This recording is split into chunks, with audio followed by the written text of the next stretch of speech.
মাননীয় স্পিকার, আপনাকে ধন্যবাদ। মাননীয় স্পিকার, আপনার মাধ্যমে বাংলাদেশের সম্প্রতি ঘটে যাওয়া একটি অত্যন্ত হৃদয় বিদারক ঘটনার বিচার সম্পর্কে আপনার মাধ্যমে এই জাতীয় সংসদকে, এই মহান সংসদকে এবং গোটা জাতিকে আমরা অবহিত করতে চাই। মাননীয় স্পিকার, মাননীয় স্পিকার, গত 19শে মে ঢাকা শহরের পল্লবী এলাকায় একটি অত্যন্ত নৃশংস ঘটনা ঘটেছিল, আপনারা সবাই দেখেছেন। সে নৃশংস ঘটনায় 8 বছরের শিশু রামিসা ধর্ষণ এবং হত্যাকাণ্ডের শিকার হয়। এই ঘটনার 7 ঘন্টার মধ্যে আমাদের পুলিশ বাহিনী 2 জন মূল আসামিকে গ্রেপ্তার করতে সক্ষম হয়। সরকারের পক্ষ থেকে তাৎক্ষণিক পদক্ষেপ নেওয়া হয়। মাননীয় প্রধানমন্ত্রী নিজে, মাননীয় স্বরাষ্ট্রমন্ত্রী সহ, এবং সেখানে সেই টিমে আমিও ছিলাম, আমরা ভিকটিমের পরিবারের সাথে দেখা করি। ওই দিন ভিকটিমের বাবার একটি আহাজারি ছিল যে উনি বিচার চান না, কারণ এদেশে এই ধরনের ঘটনার বিচার হবে না। আমরা আশ্বস্ত করেছিলাম, মাননীয় প্রধানমন্ত্রী আশ্বস্ত করেছিলেন, এই ঘটনার আমরা বিচার করতে বদ্ধপরিকর। মাননীয় স্পিকার, আপনার মাধ্যমে এই মহান সংসদকে জানাতে চাই, আমাদের পুলিশ বাহিনী 5 দিনের মাথায় সুষ্ঠু তদন্ত করে এই ঘটনার পুলিশ প্রতিবেদন দাখিল করেছিলেন। 24 তারিখ ঈদের আগে দুপুর 12টার সময়, 24 তারিখ দুপুর 4টের মধ্যে সেই চার্জশিট আমরা সিএমএম কোর্ট থেকে সংশ্লিষ্ট ট্রাইব্যুনালে নিয়ে যাই। মাননীয় স্পিকার, আমাদের সামনে একটা শঙ্কা ছিল, সেটা হলো বাংলাদেশের সমস্ত আদালতগুলো 1 জুন থেকে, নিম্ন আদালত ম্যাজিস্ট্রেসি বাদ দিয়ে, নিম্ন আদালত 1 জুন থেকে 15 জুন পর্যন্ত গ্রীষ্মকালীন ছুটিতে যাওয়ার কথা। আমাদের মাননীয় প্রধান বিচারপতিকে আমরা অনুরোধ করার পরে বাংলাদেশের সকল শিশুর প্রতি সহিংসতামূলক যে ট্রাইব্যুনালগুলো গঠন করা হয়েছে, আমরা গত সংসদে আইন পাশ করেছি, সেই ট্রাইব্যুনালগুলোকে আমরা ছুটির আওতা বহির্ভূত রাখতে সক্ষম হই। 24 তারিখে চার্জশিট পাওয়ার পরপরই আমরা যখন দেখেছি যে আসামি পক্ষ কোনো আইনজীবী দেয়নি, তাদের বিচার প্রক্রিয়াকে প্রশ্নবিদ্ধ করার অন্যতম একটা প্রক্রিয়া ছিল, আমরা আইনের বিধান মেনে রাষ্ট্রপক্ষ থেকে 24 তারিখেই আমরা আসামিকে একটি স্টেট ডিফেন্স লয়ার দিতে সক্ষম হই।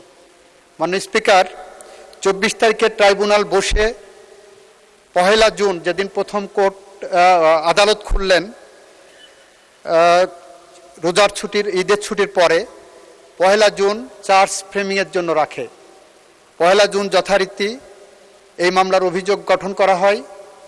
2 জুনে এই মামলার 16 জন সাক্ষীর সাক্ষ্য সমাপ্ত করা হয়, গ্রহণ করা হয়। 3 জুনে এই মামলায় আসামি পক্ষ কোনো সাক্ষী দিতে চান কি না সেই ধরনের একটি দিন ধার্য রাখা হয়। 4 জুনে যুক্তিতর্কের জন্য উপস্থাপন দিন ধার্য করা হয়। 5 and 6 জুন শুক্র শনি থাকাতে 7 জুন আজকে ছিল, আজকে রায়ের জন্য দিন ধার্য ছিল এবং রায় যথারীতি ঘোষিত হয়েছে। আমরা রাষ্ট্রপক্ষ থেকে, প্রসিকিউশনের পক্ষ থেকে সমস্ত সাক্ষ্য সুবাদ উপস্থাপন পূর্বক যে রায় প্রত্যাশা করেছিলাম, যে রায় প্রস্তাব করেছিলাম, যে রায় আদালতের কাছে প্রার্থনা করেছিলাম, আদালত সমস্ত সাক্ষ্য প্রমাণ আলোচনা করে 41 ঘন্টা পর্যন্ত, 41 মিনিট শুধুমাত্র তার পর্যালোচনা এবং আদেশের পাঠটা ঘোষণা করেছেন। এবং আমরা আনন্দের সাথে জানাচ্ছি যে আমরা রামিসা হত্যাকাণ্ডের সাথে জড়িত 2 জন আসামি, মূল আসামি সোহেল এবং তার সহযোগী তার স্ত্রী, তাকে আদালতের মাধ্যমে মৃত্যুদণ্ডের রায় পেয়েছি। মাননীয় স্পিকার, মাও সুতুংয়ের একটি ঐতিহাসিক উক্তি আছে, কোনো কোনো মৃত্যু থাই পাহাড়ের মতো ভারী, কোনো কোনো মৃত্যু পাখির পালকের মতো হালকা। মানে স্পিকার, রামিসা হত্যাকাণ্ড আমাদের জীবনে থাই পাহাড়ের মতো ভারী হয়ে আছে। আর যদি এই ফাঁসির আসামিদেরকে আমরা ফাঁসি কার্যকরের মধ্য দিয়ে তাদের মৃত্যু ঘটাতে পারি, তাহলে সেটা আমাদের জাতির কাছে পাখির পালকের মতো হালকা হিসেবে আসবে বলে আমরা বিশ্বাস রাখি।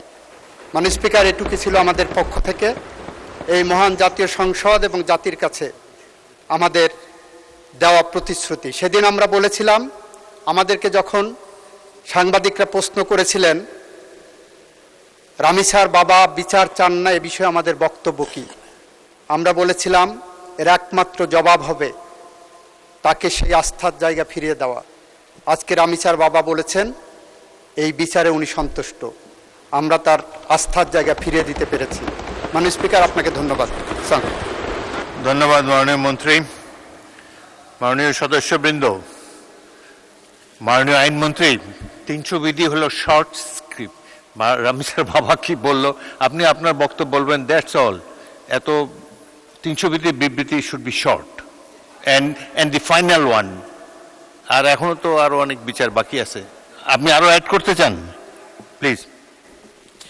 রামিসা সহ সম্প্রতি যে সমস্ত ঘটনা ঘটেছে, আমাদের সরকারের পক্ষ থেকে বিশেষ তদারকির মাধ্যমে আমরা তদন্ত এবং বিচার প্রক্রিয়া দ্রুত সম্পন্ন করার জন্য যা যা পদক্ষেপ নেওয়া দরকার আমরা নিয়েছি এবং সেই গতিতে আগাচ্ছে। আপনাকে ধন্যবাদ মাননীয় স্পিকার।